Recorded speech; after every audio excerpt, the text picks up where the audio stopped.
ayun po, no? Welcome to our vlog. So, I'm with my classmates. My name is Jai. Hi, I'm Josh. Hi, I'm Janelle. Hi, I'm Nina. So, mag-interview ho kami ngayon ng senior high school students with regards to their reaction sa karaang intrams. Tara, samahan nyo kami. Ano pong pangalan niyo? Jasmine na lang po. Sige. Anong grade ka na ngayon? Grade 11 po.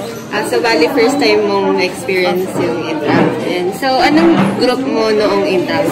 Green team po. Green. So, ano yung green? Green Emerald. So, tatanong lang namin, ano yung mga sinalihan mong game? Sumali ako ng volleyball tsaka ng hip-hop.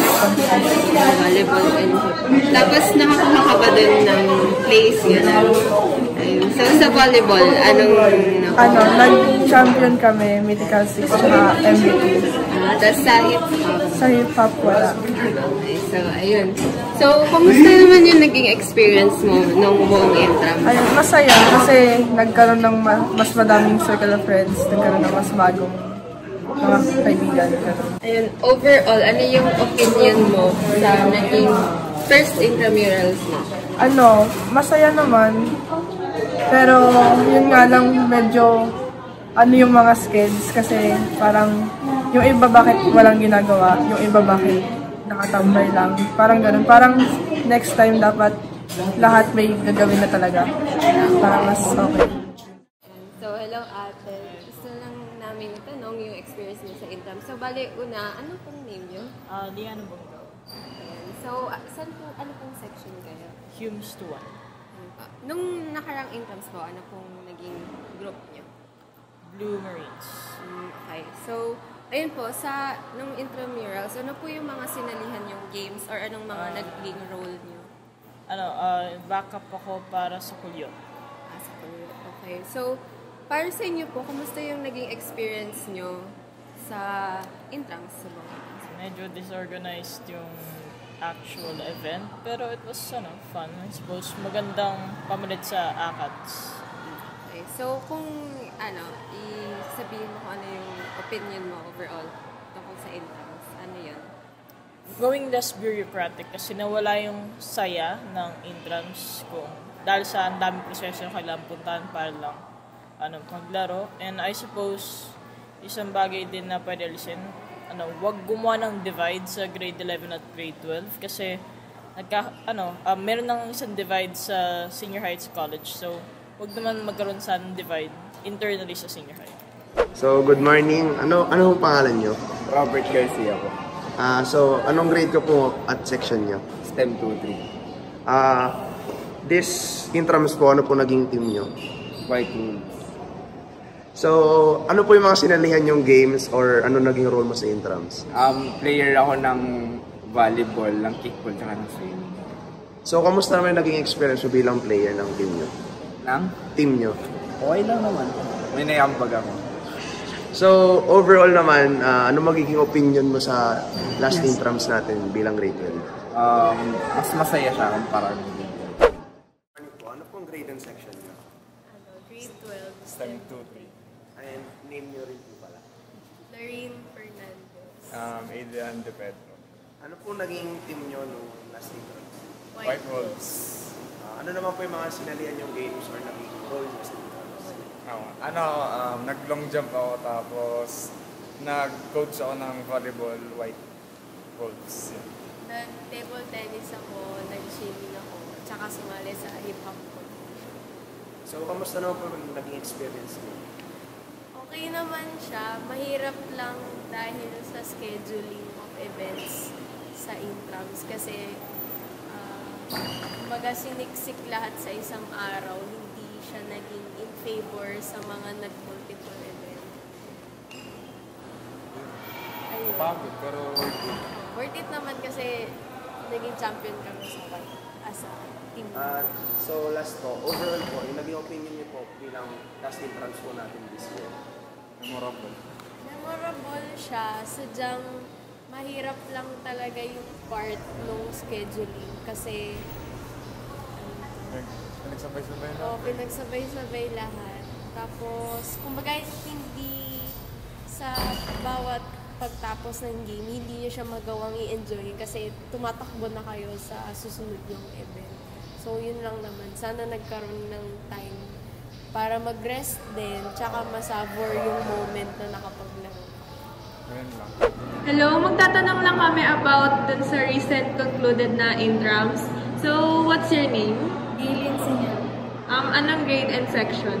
Grade 11, STEM 1-5. So, anong team mo nung last intrams? Green SS. Emerald Assassins. So, first time mo, no? So, ano yung sinalihan mong games or ano yung naging role mo nung intrams? Ano po, sa 1-5 meter po sa track and field. So, kamusta naman yung experience mo dun sa paglalaro ng track and field?